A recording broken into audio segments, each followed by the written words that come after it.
Thanks, Dave. Hex, are you ready to answer the call? The Call of Duty? Yes, the Call of Duty. Okay. Ghost team are active. Repeat.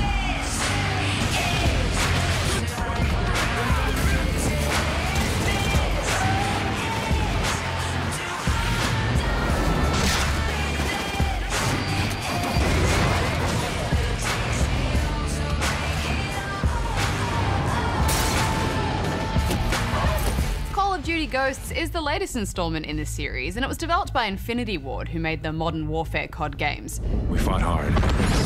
We fought well. And here, just beyond the craters of No Man's Land, we find ourselves in a defensive war against a more powerful enemy. A South American alliance known as the Federation hijack a superweapon in space! Yes, only Call of Duty could put you in a beautiful space station, looking down at the majesty of the Earth, and then start a gunfight. It's so stupid, but when COD is being stupid, it's actually when I like it the most. And this really happened. So the legend goes. You play as Logan, who with his brother and father become members of the Ghosts, legendary soldiers who go behind enemy lines to fight back the Federation and put an end to the war. When the men ran dry of ammunition, they used their blades. And when the blades ran dull, they used their hands. Much like the other COD games, the plot is a confusing mess, and I can honestly say I didn't know who I was fighting or why for most of this game. Yeah, I think it's just because the characters and the story just aren't engaging enough to hold your attention. He's gone. Damn it. It also jumps around in the timeline a lot, which never helps. Nowadays, COD is basically a bad action film game, but they're usually still enjoyable on that level.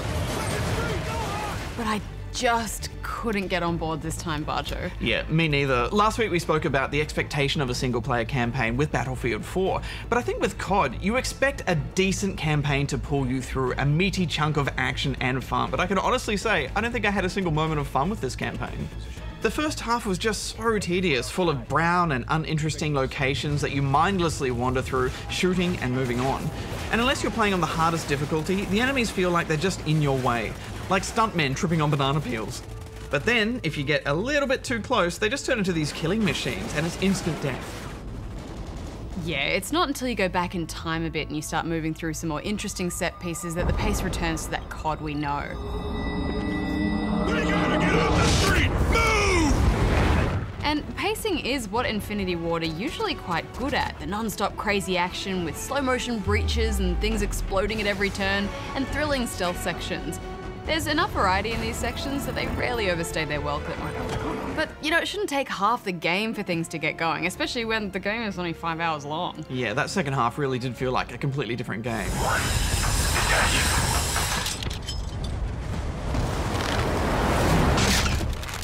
I even think the visuals started to improve a bit towards the end, but it was all too little too late. We reviewed this on PC, and it's a pretty terrible PC port. There's frequent frame rate drops and field of view issues, and the whole game just looks like it's in 720p upscaled.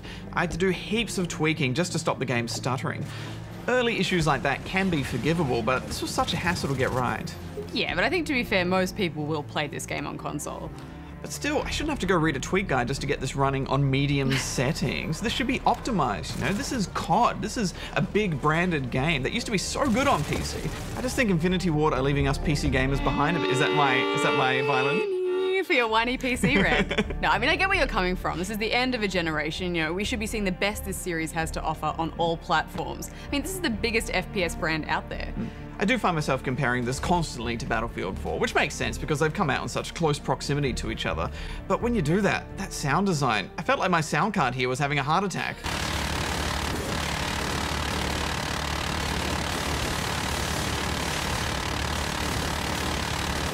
But unlike Battlefield 4, I do like how your teammates feel like they actually help you in a fight. Some might debate that they help you too much, but I like that you're a soldier, a part of a team who are nearly as good as you. And what you contribute is your own choice. Although I found myself shooting my own teammates constantly because everyone just looks the same. Oh, me too. I did that all the time. And there was that one section where you had to put on enemy uniforms, and I was like, oh no! Showtime. These uniforms better work. I do think there's a little bit too much of them looking after you and guiding you through, though, like you're some kind of rookie. Yeah, Yeah, I feel like they give you so much guidance, it would just be easier if they did it. The game never likes to leave you alone. There's only a few sections where you're trusted to fight by yourself, and they don't last very long. And I know they're probably trying to make it more accessible, but that kind of hand-holding can be really irritating. Yeah, I know what you mean. The movement system and gunplay are all very similar to previous games, and that gunplay is still tight. But I did struggle with the head bob a little, Hex. It just feels a bit strange because they take such small steps, but their arms move. Let me show you. So they take small steps, but their arms move a lot, so. Feels like that. Are you coming back? Feels like that. Chatter on enemy comms. Sounds like you're still clear. We haven't even talked about the dog yet, Barjo. Here we go. There are a handful of small sections where you take control of Riley, man's best friend to rip out the jugulars of any enemies you sick him on. It's a basic mechanic. He attacks whoever you order him to, but you also sync with him on a handful of occasions for some canine stealth action. Nice. To be honest, I was expecting a much bigger dog-based campaign based on all the PR around this game. Well, I think all the dog razzle-dazzle was just an excuse to make it look like they'd done something innovative when in fact they hadn't at all. Oh, and we haven't talked about the fish. Fish AI. I found that, yes, they do indeed swim away from you, as promised. And I also found some of them are ghosts. Call of Duty ghost fish. The sharks are also invincible. Get the hell out of there! Logan! But in all seriousness, there are some spectacular action sequences in this game. It's just a shame that so many of them are marred by strange game design decisions. Like with those sharks, I should have been able to shoot those sharks and that should have been a way to get through that section, but they were invincible. The game is forcing me to go a certain way and giving me no choice. And this tank section, it could have been a really cool strategic moment in the game, but the tanks felt like Ferraris, zipping about all over the place.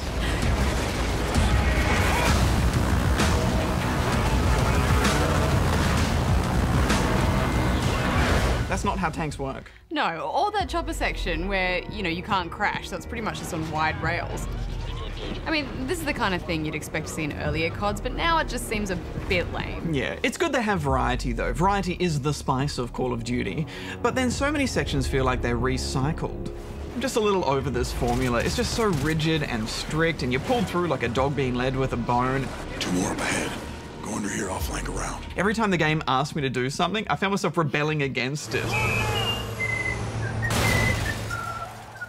On the ground, now! You boys sure know. Shit, wrong! Somebody grounded! Alright, let's get to the multiplayer. As usual, there's a lot to do here. The same old deathmatch modes return, but there are some new ones as well. Most of these modes are now only 12 players, and as a result the zones do feel a bit empty and hollow. I normally like smaller numbers in a round because it tends to inspire a bit more team-based strategy, but I didn't get that with these. Yeah, I think it's because there's a lot of little areas of these maps where players can just hide and rank up heaps of camp kills.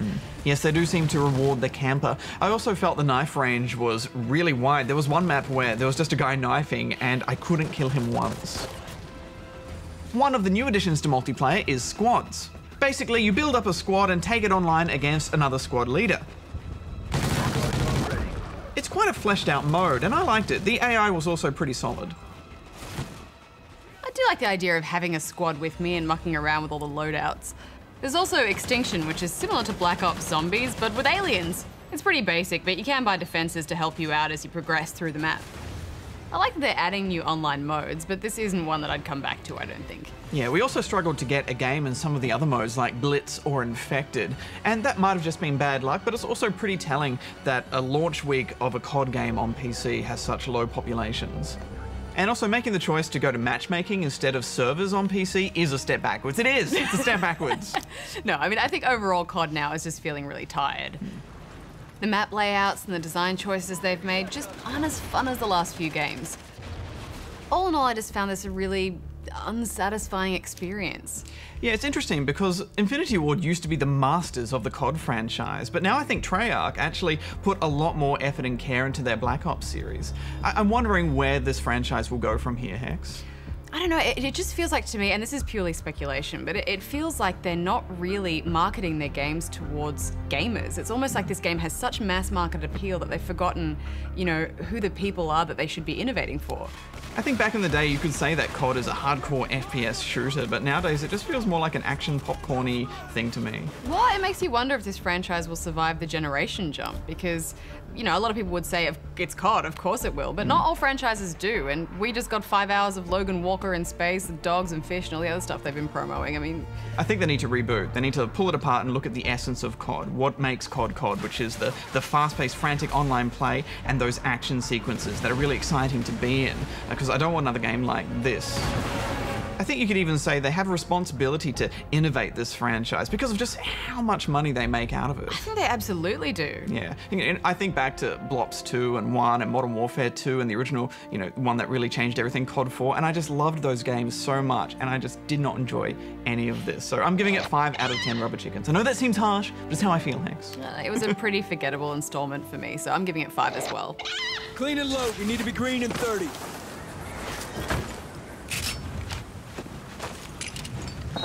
Bang.